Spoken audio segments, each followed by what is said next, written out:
Welcome to Team English Talks. Today we're going to be talking about the minor characters in A Christmas Carol. I'm Miss Weston and I'm joined by... Mr. Steele, hello. Miss Owens, just. I'm Mr. Bruff. Miss Weston, please explain, why did you introduce the podcast today? I introduced the podcast just because Miss Owens likes to delegate. She's lost the plot. And Yes, she's lost the plot because slightly. it is week 8 of an 8-week term. We are clinging on by our fingernails right now. So, I'm going to start off with Mr. Steele. Tell us, why have we chosen minor characters of A Christmas Carol? Well, I think because it doesn't matter what question you get asked for this question at GCSE, it always comes back to how it contributes to Scrooge's redemption and change. And I think we can talk about a lot of characters, because there are quite a lot of characters in A Christmas Carol, who might seem quite minor or side characters, but their impact on Scrooge actually is quite large. You know, we can see how he changes quite a bit. I think, you know, going from, you know, the larger minor characters, shall we say, such as Fred, all the way down to like Old Joe and Mrs. Dilber. They all contribute to Scrooge becoming a better man by the end of the novella. And quite often you can see it being illustrated in that cyclical structure, and I'm sure we're going to talk about that a bit today. It's also a good way of talking about characters as constructs as well, because they are literally, you know, they're not 3D characters, are they? You know, you could argue the only developed character is Scrooge, really. The others are literally there just to function as a way of telling Scrooge and us how we should live our lives. It's like Dickens' little toolkit, isn't it? It like, is, like yeah. your teacher toolkit. Like it's like he just dips into his toolkit and uses them whenever he needs to, you know, to illustrate Scrooge's change. Or just get out Bob Cratchit the screwdriver, you know, for this little bit here. There we Old go. Joe the Red. Tweak Yeah, it. but I suppose Christmas Carol is a fairly didactic novel, isn't it? The whole point is to teach people the error of their ways, and the characters in many ways are just instruments for that purpose, aren't they? And I think it boils down to what hopefully we're going to show you is that for most questions, however it's worded, it is going to come down to how does Scrooge change. Now, the specifics of how he changes might be worded slightly differently, but if you get a question that panics you a little bit, or an extract with a character that perhaps you feel like you don't know much about, you can always bring it back to the idea of how does Scrooge change. Yeah, I mean, if we think about the questions that have come up that might not be obviously about Scrooge's change, such as, you know, the Cratchit family or attitudes to Christmas, Yeah. you know, even with the Cratchit family, like the idea being, you know, they're there as this symbol of poverty, and Scrooge's treatment of them and how that changes throughout the novel is going to be key to answering that question. Attitudes to Christmas, big one, isn't it? You know, obviously the attitudes that we see from Scrooge at the start versus at the end, they're all going to come back to that idea of Scrooge's change. But I think it all starts in stave 1, doesn't it, with his nephew, with Fred. I was going to say it's a good way of moving on to Fred. Yeah. Probably the more major of the minor characters. Major minor character. Should we have a bit of a useless debate first? Quite often, well, you see it written Fred Scrooge, but that can't be his name, can it? No, His name's not Fred Scrooge. It's not sure. Fred Scrooge because it's his Scrooge's sister's nephew. Yeah. nephew. Is So it? No, sister's son. Yeah. sister's son, yeah. So Yeah. he wouldn't have the same surname. And Fred Yeah. wouldn't be a Scrooge. I think the whole idea of a Scrooge as well, if we look at his name, Yeah. and the whole sound Screw of and the name and gouge, stuff, apparently. and- Yeah. Yeah, no. So- I think it'd be something like Fred Happy Man. Fred Happyman. Don't write that in your exam. Yeah, please do not write Fred Happyman. He's not given a surname, but if he was, perhaps it would be. No, and I think when we're talking about these characters as tools, he is, and here this, Fred is not the biggest tool, but he comes across as this. He's the ultimate antithesis of Scrooge. Yeah. You know, he's established right from the very beginning. Scrooge is walking down the street. He's described in such a, you know, not very nice way by Dickens. You know, he's established as this mean and isolated character, and then in walks this man who is the complete opposite of him. You know, his eyes sparkled, his face is all aglow, he's ruddy, and he exudes such positivity that I think when we're talking about these characters being used to illustrate Scrooge's change, like Fred walks in and we immediately know that's the kind of person that we want Scrooge to be at the end. Mm. And he comes a little bit And- more and Fred at the end, doesn't he? Thinking about our values as well, I mean, the perseverance that comes from Fred every single Christmas year. Yeah, invites massive Scrooge. PCH from Yeah. Fred, massive And every PCH. Christmas he says no, and he's like, no, I'm going to keep on And going. we have to sort of give credit to Fred, because even when Scrooge sees Fred with the ghost and he sees the Christmas party he's missing out on, people are doing cruel impressions of Uncle Scrooge, and Fred still defends him. Fred is absolutely unimpeachable. You can't touch Fred. He's just the model of a perfect human But I being. think that comes back to one of the big themes in A Christmas Carol, which is family and the importance of family. Yeah. Scrooge is the only family that Fred has left because, he lost his mother. Yeah, We we don't know know anything about his that. Well, we know. father, yeah. Yeah, we know Scrooge is. We can assume he doesn't have a father anymore because he's never mentioned and he's not there at Christmas. So that idea of family togetherness at Christmas is a key kind of idea throughout the novel, and I think Fred also epitomises that with his perseverance and that idea that he says the only person he injures is himself. Scrooge, the only person who misses out from his attitude is Scrooge himself. Who suffers by his ill will? Yeah. Is that the quote? Yeah, it is, yeah. And then, you talk about him being that perfect human being. If he goes even further, he doesn't even appear in Stave 4, but the way the Cratchits talk about him and how he treats the Cratchits in the wake of the death of Tiny Tim, he is just this almost Christ-like figure who just is so benevolent to everybody, Yeah, and it's like he didn't even know us really, and yet he extends that sort of charitable like benevolence, as you were saying. And again, it's that idea of this is, everybody should be a Fred, really. And Scrooge ultimately becomes a Fred by the end, doesn't he? And goes and joins him for dinner, which brings that sort of first element of the cyclical structure. We meet Fred at the beginning. By the end, Scrooge has repaired all his ill wills by going and joining Fred for dinner. So I think that's a good reason to talk about Fred, definitely. Should we maybe move forward into Stave 2, unless anybody else has got a minor character? I probably want to say at this point as well, I think if you've got a question asking about like either minor characters or write about some of the characters that Scrooge meets and how they help him to change, I think you could talk about the ghosts. Yeah. But I think probably for the purpose of this podcast, because we've Gotta be covered the minor ghosts in characters, so isn't many times. We and can we've talked cover the about ghosts in a whole new podcast. Yeah. I think if we're going to move on to Stave 2, I just want to take a short sort of pit stop there and say that I am a big fan of Little Fan. I think that she is a really sort of important minor character because she kind of represents the innocence of youth. She kind of represents the youthful exuberance that Scrooge once had. He's so enthusiastic when he sees his school. He's so enthusiastic thinking about the stories he read as a boy. And because she sort of died young, she retained that to the end. She never became old and embittered and lonely like Scrooge. And I suppose she kind of represents what Scrooge could have been. And he admires her purity and her youthful innocence, and without really recognising that he once had that himself. Yeah, I think it makes like that juxtaposition with Scrooge as a younger man much sadder, because you probably imagine that when they were at home together, they would have got on really, really well. They would have had a great brother and sister relationship. And she, like Mr. Bruff just said, that sort of idea of epitomising everything that Scrooge needs, really, or needs to be. And it makes the fact that she died quite young quite. And I think it also sad as well. ties it back to the kind of puzzle of why he treats Fred so badly. I was going to say that, Yeah, why he doesn't want to be with him. Because we see that how much he loved his little sister, and we can always, I think it really shows how big of a change he's had over his life as he's become more and more concerned with money, with business, the things that he used to love, and what you would assume that he would take good care of his nephew, the only son of his beloved sister. That we see how much he's did lost. she die in childbirth? It's It never doesn't say. confirmed, is it? It just says she died a a woman. Yeah. Because I obviously you wouldn't necessarily need to go into detail about this, but I often wondered whether you could go down that route of there's that slight bitterness from Scrooge because if she died in childbirth and Fred is the result of that or whatever, there's that It's could an be interesting take, actually. But yeah, and that it strengthens that what you were saying earlier, Miss Weston, about the familial link as well. Yeah. That sort of family being important, and he lost what he, Yeah.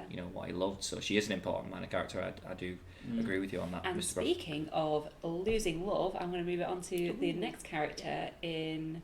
We can't skip ahead of Fezziwig. We're going to skip back to Fezziwig because I feel there's a nice link Yeah, of let's- love. Okay, yeah, fair There's a enough. link Yeah. of love There's here. a link of love in his organ of benevolence, but carry on. We'll come back to his organs of benevolence and his oily voice. He's a very oily man. He's a very oily man. Yeah. Coming Carry back to Belle. Mm.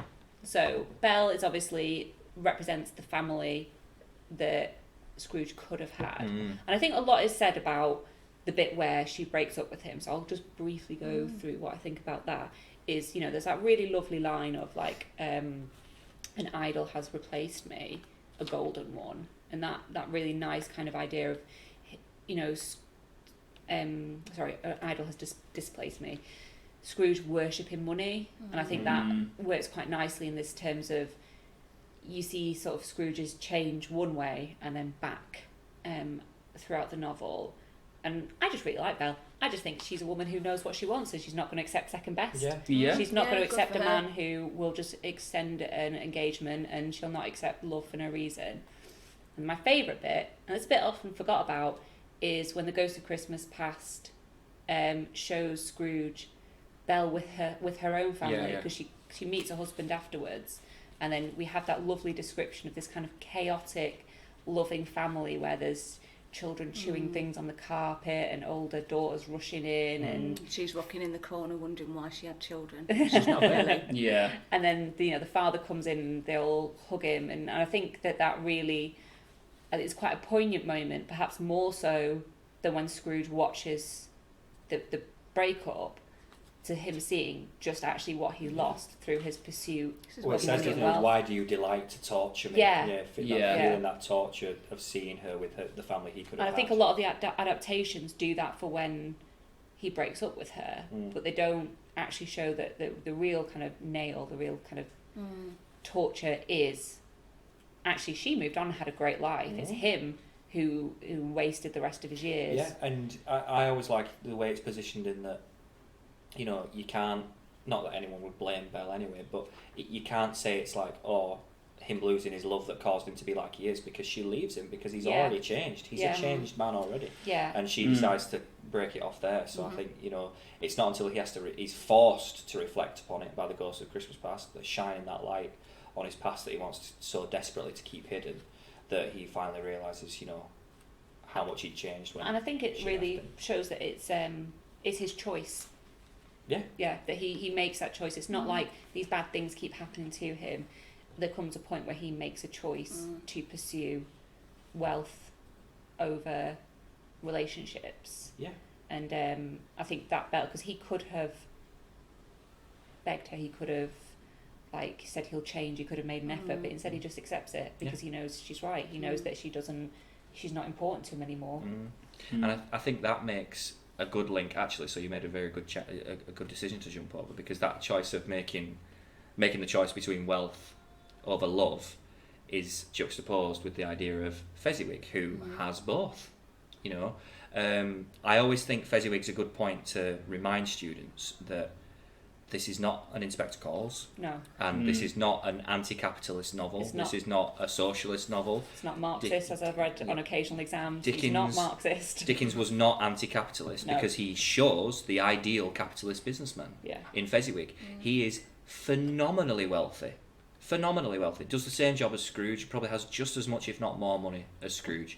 But the main difference between the two of them is how they use it. He spends a few pounds making people happy. A few doesn't pounds he? of mortal money, Yeah. making people And happy. I think that line that describes Fezziwig's use of his pen, the organ of benevolence, it does imply that for him, generosity is just the flick of a wrist. Generosity is just signing his name to something. So easy. It's very easy to be generous, for him.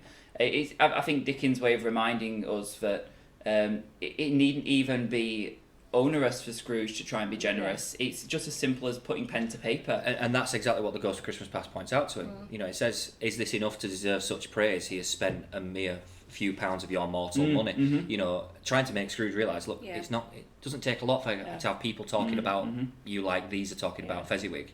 You know, the way you're acting. Yeah. I just think Fezziwig is such. I just even like his name. Yeah, it's a You know, good it's name, like isn't it? Such Yeah. like being able to have that. He sounds like a happy character. I think that whole like dance scene as well is really good fun. Like the Yeah. what is Yeah. it Sir Roger de Coverley. the Roger de Coverley and the fiddle player? Yeah, who the Artful Dog. Yeah, who puts his head in the bucket of beer. Yeah, and, they love it, don't they? Yeah. And actually, that's a good point. When we talk about Fezziwig's dancing and dancing representing this idea of happiness, there's like a bit of an argument that perhaps Dickens poured a bit of himself into Fezziwig, his own personality. There's a quote, actually, I'm going to read it out, just bear with me. A quote from his daughter, Mamie Dickens. She wrote a book called My Father as I Recall Him, and she talks about how much enjoyment that Dickens actually got out of dancing. And she said, and obviously remember, Sir Roger de Coverley is the dance that they danced to at Fezziwig's party. And she writes, his dancing was at its best, I think, in the Sir Roger de Coverley. While the end couples are dancing and the side couples are supposed to be still, my father would insist upon the sides keeping up a kind of jig step and clapping his hands to add to the fun, and dancing at the backs of those whose enthusiasm he thought needed rousing, was himself never still for a moment until the dance was over.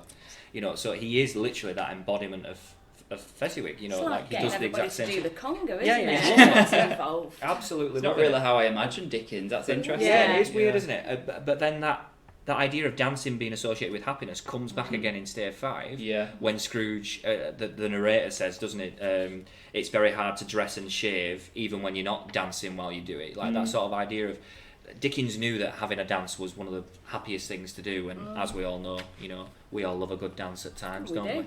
And he uses that to illustrate the change in Scrooge as And well. I think that sort of the Fezziwig dance sort of scene is also it's a much needed bit of levity in the novel, a bit of lightness, because otherwise I think Dickens's bashing of Ebenezer Scrooge and men like him could in itself be quite curmudgeonly. Yeah. It could in itself be quite negative, and I think that, you know, like the Cratchit's dinner and, you know, Fred's Christmas do and this one as well, they're sort of almost they punctuate the misery a little bit, and sort of it's a necessary scene as minor as it is. Yeah. And I think bringing back to that idea that, you know, Dickens wasn't trying to say capitalists should give away all their money. No. And I think, you know, if we think about context in terms of, you know, the Victorian time, you know, I think you only have to look quite locally to like somewhere like Saltaire to see that evidence of like benevolent capitalists. Like Titus Salt did not give away all his money, No. but He looked after his workers. he was trying to look after his workers. And I think Dickens is trying to say be more like that rather than, you know, Yeah. asking for revolution, which he definitely wasn't. Yeah, it wasn't. It's like that recognition. I mean, that's all anybody ever wants in life, is a bit of recognition for the hard work. So Yeah. my favourite bit is when they talk about shaking hands with every person individually. Yeah. That recognition of each and every worker as an individual rather than just as a collective that Scrooge Yeah. sees them as, you know, that surplus population. Yeah. You know, you don't have to spend money on that, but it's that appreciation that, you know, we all want when we do our jobs, that, you know, that other people sort of do think about you and do sort of value, you know, what you bring to things. So I think it's a very, you know, it's one of my favourite moments, that one, because he, you know, it takes the I time. love Fezziwig and Mrs. Fezziwig. Just Yeah. really, really positive, and it makes me feel nice whenever we read it. Shall we move on Right. to another one? Yes, day 3. Yeah. Well, in So- Stave 3, we obviously were introduced to Miss Owens' favourite character. Yeah, my little tiny Timmy Tim. God bless us, everyone. Cough, cough, cough, cough, cough. Yeah, Tiny Tim. I mean, he's my favourite for what he brings to it, and also the Muppets Christmas Carol version is really, really good. It's super cute. And Tiny Tim, well, he is the surplus population, so we get that sort of rehumanisation of the poor with Tiny Tim. Before, Scrooge was quite happy just to say, you know, decrease the surplus population, you know, they're going to die, better do it. And that he's faced with the surplus population. And the surplus population in the body of, or in the representation of Tiny Tim is grateful, he's happy, he's religious, you know, he's ridiculously grateful for what he has, even though he would never, I mean, if we're talking about Victorian society, you know, you'd never get him up a chimney or down the mines, would you? You know, he literally is, from a Victorian worker's point of view, he's useless. You know, Lady Macbeth would say infirm of purpose. But because of his good nature, he, you know, Scrooge is forced to rethink that assumption that he made beforehand. And I like it because it also shows a turning point of Scrooge. Scrooge so far has been able to extend sympathy to a version of himself, and this is arguably the first time when he extends sympathy to another character. So we kind of almost see that where he's relearning, just like a child does, that, you know, he's not the only person in the world, and he's starting to extend sort of care and love and you know, to other people, even people who aren't directly associated with him. And that's furthered a little bit further on the stave, isn't it, when he is presented with ignorance and want. Yeah. Like, you know, you say Tiny Tim's that first instance of him recognising and having sympathy for people outside of himself, or outside of his own circle and life, and then, you know, he says to the ghost about ignorance and want, have they no refuge or resource? You know, so he does start to recognise that, you know, we should have. I mean, that could be Tiny Tim. It sort could, of later, absolutely could, you yeah. know, Yeah. If And I think know. it fits in nice with the kind of Victorian context if we think about the kind of literary context of like that angelic disabled child is quite a common theme in Victorian literature, and Dickens uses it very well. It doesn't quite become mawkish, but it is that idea that, you know, as Bob Cratchit says, he's as good as gold. Like there's nothing he can do no wrong, and I think, despite the fact it does seem like perhaps an unrealistic character, it's important to look at in the literary context that this type of character is really common, and also he needs to be like that to go against Scrooge's previous dismissal of anyone who is. I mean, if Bob Cratchit had come surplus. back from the church and gone, he was a horrible little so-and-so and wriggled the old time Yeah. and shouted abuse and stuff, it's not going to have the same effect, No. is it? But yeah, it forces Scrooge, and it forces us as well to sort of rethink our ideas of the poor, just through this sort of tiny little scrap of a lad, really. And then we get how he's used at the end as well to show that Scrooge has changed. You know, Tiny Tim, who does not die because Scrooge is able to sort of give the funds for warmth and medicine, you'd hope.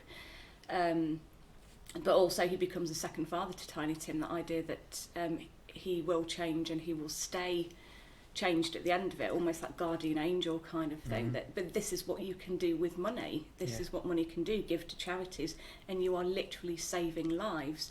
And I think that would really appeal to a Christian audience, particularly in sort of Victorian times, that sense of benevolence, that sense that you can literally, you know, turn these kids' lives around. Yeah.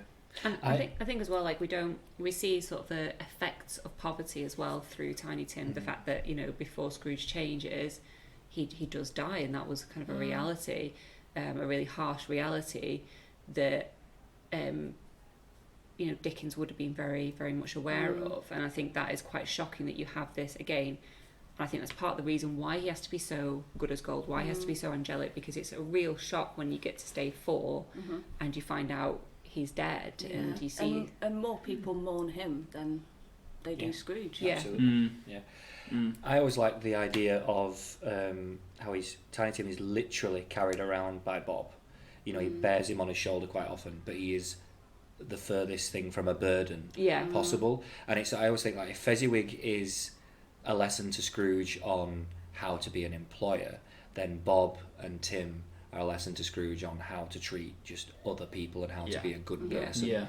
You know, it's very sort of everything is used as a lesson, isn't it, from Dickens? You know, and I think each of these characters are massively important in that regard. And you mentioned stave 4, Miss Weston, so shall we maybe push forward onto Mr. Bruff's favourite character, Mrs. Dilber? And Old Joe. Actually, it's the so a lot of people forget this scene. It's a little bit like the scene with the sailors. Yeah. You know, everyone just forgets it, but it's towards the end, and it's where, you know, we know that Scrooge is, well, we don't know Scrooge is dead at this point. This is before we realise he's dead. We start to get hints, don't we? I think if we had the hint at the London Stock Exchange that he's dead. I think we as an audience are probably we've gathered it. Yeah, he certainly is. He hasn't cottoned on, and Yeah, so we're in sort of the sort of, I suppose, the den, the shop of a rag and bone man. It's sort of a trader called Old Joe, and the way it's described, he sort of sits there. I think the quote "sepulchre of bones" is used. Sepulchre obviously is another word for a tomb. So just the way that his surroundings are described as like a tomb made of bones, because there probably would have been bones of various descriptions in there. And he's so comfortable in these surroundings. He sits there smoking. He's completely at ease. It's almost like he's in a palace, and yet he's in this disgusting smelling, foul back alley with the lowest of the low in society. A cesspool. A cesspool, yeah. And yet this man seems completely at ease. And once again, I do suspect it's Dickens getting on his high horse about the sort of the living conditions of the poor. And Old Joe, again, he just seems completely comfortable in this situation. And then this lady called Mrs. Dilber comes in. She's Scrooge's laundress, so I think the lady who deals with his linens. And then a charwoman comes in. She's not given a name, but I think charwoman used to mean cleaner, didn't it? So we could assume she's Scrooge's cleaner. And then the undertaker's man, so obviously one of the funeral undertakers involved with Scrooge's funeral, and they all come to Old Joe's shop and they sort of divvy out Scrooge's possessions that he's stolen, and Old Joe sort of values him. And the whole scene, Scrooge is horrified. It says he responds with detestation and disgust. These really sort of brutal, plosive D sounds, almost sort of expressing Scrooge's horror. Well, why is he in horror? He spent his whole life doing this to other people. Maybe not quite as brutally and as obviously, yeah. But he spent his whole life exploiting people this way. Even Old Joe, when the charwoman comes in, she's brought in Scrooge's curtains and she's brought in his bed sheets. And Old Joe goes, do you mean to say that you literally pulled them down off the rails as his dead body was there? And the charwoman says, well, yeah, why not? And he says to her, you'll make your fortune, woman. In other words, one day you'll be as rich as he was. And it's almost a bit of a warning, isn't it? Like, you don't want to be like people like Scrooge. They might be rich, but you don't want to be like them, because you end up being corrupt and cold like him. Yeah. And I think just to lead on to another minor character which just comes to mind in Stay 4, which is the couple in debt. Yeah. Because you talked there just a bit about this idea that he takes the same way as Mrs. Dilber and the charwoman do, and the undertaker does, but he's less obvious about it. And we see there through the couple who are in debt, who are desperately trying not to celebrate that a man has died, but their life has been ruined by his constant demands for money, his putting up of the rents, and he's taken from them in the same way that Mrs. Dilber, but he thinks it's acceptable, and he's kind of shown that contrast of you've acted in exactly the same way. And actually it links back to what the charwoman says. The charwoman says something along the lines of everybody's got the right to take care of themselves. He always did. Yeah, every person has the right to take care of themselves. He always did. Says the charwoman. And it's that kind of thing, isn't it? Sort of every man for himself. I like the idea that even though they are, committing crimes, it's Scrooge that gets blamed for it. Because, she says she takes the shirt off his back, doesn't she? That's my favourite bit. Well, that's the thing. Like they show Scrooge such a utter disregard in his death. It's such a lack of respect, and yet us as an audience, we're not horrified by their actions, really. No, because we know, or we're assuming at this point, that it's Scrooge. Well, Joe says, for the sake of such a man as he, I'm not gonna be bothered by this. Yeah, I do feel there's probably, even though Dickens is trying to show the kind of plight of the poor, I do think it's significant that these people do not get a redemption the same way the Cratchits do. I do think that Dickens still had this idea of a deserving and an undeserving poor, and I feel like these, while he uses them to show a point, and the kind of villain, I guess if there is one, I don't really think that word applies, is Scrooge. I do think that these are not particularly sympathetic characters. No, they're just understandable. And again, you link back to Dickens's context. Now, again, I know we do write about context. We do write about context. You think about Dickens's personal context. He was in a workhouse. His father in debtor's prison, and he did you know, he quite openly sort of judged a certain class of poor person. Yeah. There was a sort of, I suppose, filthy underclass of person that he did have a detestation for, I suppose, to use Scrooge's word. And he, it was quite thinly veiled throughout his works, wasn't it? You know, he, like you say, the deserving poor and the undeserving poor, and it's uncomfortable to look at it because Dickens is a literary hero, but he did seem to sort of have a sort of almost filthy animal approach to certain classes of people. I feel like that's an attitude that prevails, unfortunately, this idea of some poor people don't deserve help, others do. It prevails today, doesn't it? Yeah. You just look at the news media. Yeah. Yeah. I mean, and look at Eva Smith and Inspector Calls that we were talking about last week. Yeah. Absolutely. Yeah, she deserves the inspector's help, but those hard-eyed, dough-faced women don't. Yeah, exactly. It's got to be a sympathetic poor person Yeah. to get the message through. And these people aren't sympathetic poor, No. but we also don't really care what they're doing to Scrooge because in ways he's as bad as them. Yeah. But It's almost as if they're not doing anything illegal, they're worthy of our help. But then how can you, I maintained before, if you were starving on the streets, you would steal. Yeah. You Yeah, would yeah. and that's the do what you thing. could to help yourself. His kind of attitude mirrors their attitude, and it's almost Dickens' way of saying, you might be wealthy, but you're no better than these scum people. Yeah. And I probably wouldn't put scum people in your exam, but basically you're no better than this filthy, amoral underclass of people. Yeah. Who are selling shirts off the back of dead people. Yeah. And, Yeah. Yeah, and not that the case of using these characters as constructs, because we're looking at stretch and challenge for the sort of the top end. Yeah. People, going for your 7s, 8s and 9s as well. And we were talking about these minor characters and using characters as constructs. And one of my year 11s has come up with sort of a thesis, an overview, a statement that he sent. And I did ask him if I can read it out, so I will do. So he says, in A Christmas Carol, Dickens uses Scrooge's character to present the cruelty Victorian society enforced upon lower class children and the consequences of mistreating the lower class. Dickens does this to critique the selfish employers of the time and hold a mirror to their greed and inhuman treatment of the poor.